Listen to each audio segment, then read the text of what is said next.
Kasaysayan nga po maituturing ang laban na ito sa pagitan ni Naoya Inoue ng Japan laban po kay Marlon Tapales, ang pinagmamalaki ng Pilipinas. Sabi nga po ni Marlon Tapales sa akin, kahit daw po mga halimaw, kung minsan binabangungot din. Ayan po, panoorin po natin ang highlights ng kanilang mga laban.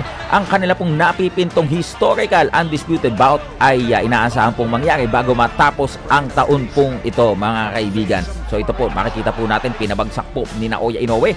Ito pong si Manny Rodriguez, samantala naman Tapales, pinabagsak si Teshigawara. Ito po talagang napakatindi ng mga body shot na binabatiwang dito, mga kaibigan, ni Naoya Inoue. Sabi ni Manny Rodriguez, ayoko na ika. Ito, mga kaibigan ng Meksikano, hala, talagang tinigil ng referee. Ayoko na ika. Manny Rodriguez pa rin, pinupupog nito pong si Naoya Inoue. Hala, luhod, ayun.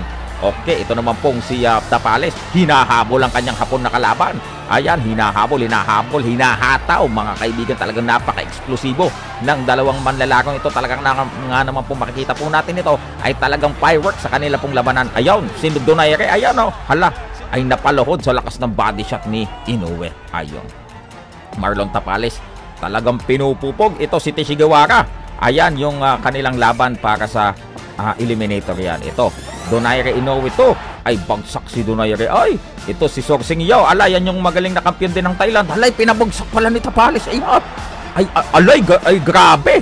Ay, lumambot ang tuhod. Nitong si Donaire doon sa lakas ni Inoue. Grabe lipo. Ito, tingnan natin yung slow-mo.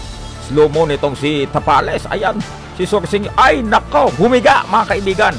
Mismong sa Thailand ginanap. Ito naman si Jason Molone. Ay, hindi ka nakatakbo dyan, Jason. Anong nangyari, par? Ito si Good Luck. Yan, si Good Luck ang pangalan niyan. Hindi siya Good Luck niyan. Ito man, mga kaibigan, kilala nyo si Dasmariñas. Ay, grabe, nasaktan din sa body shot. Ito po, Tapales ay talagang ginagaya ang bawat knockout na ginagawa din ni Inoue. Ginina-knockout din ang kanya kalaban. Hala, ito, mga kaibigan, early days pa ito, no? Mukhang sa GMA ito. Ayan, okay. Ito naman si Paul Butler, hindi din nakatakbo. Anong nangyari, pa? Hindi kayo nakatakbo kay Inoue. Ayan, mga kaibigan, sabi niya, hindi ako nakatakbo, okay, coach. Ito, ayan, si Ahmad Aliev, solid din kampiyon yan, mga kaibigan. Ayun, ito na si Stephen Fulton, ay pinagbukang bata ni Inoue din eh. Hala, sige, samantala naman, bakbakan dito sa kabila, si Ahmad Aliev versus Tapales. Nagmi-Mayweather na depensa si Tapales. Halay, inasar pa ni Tapales. Ayun, talagang pinupog na ni Inoue. Lip hook ang sunog. Ay, grabe. Ito, ay, grabe. Ang ganda ng depensa ni Tapales doon.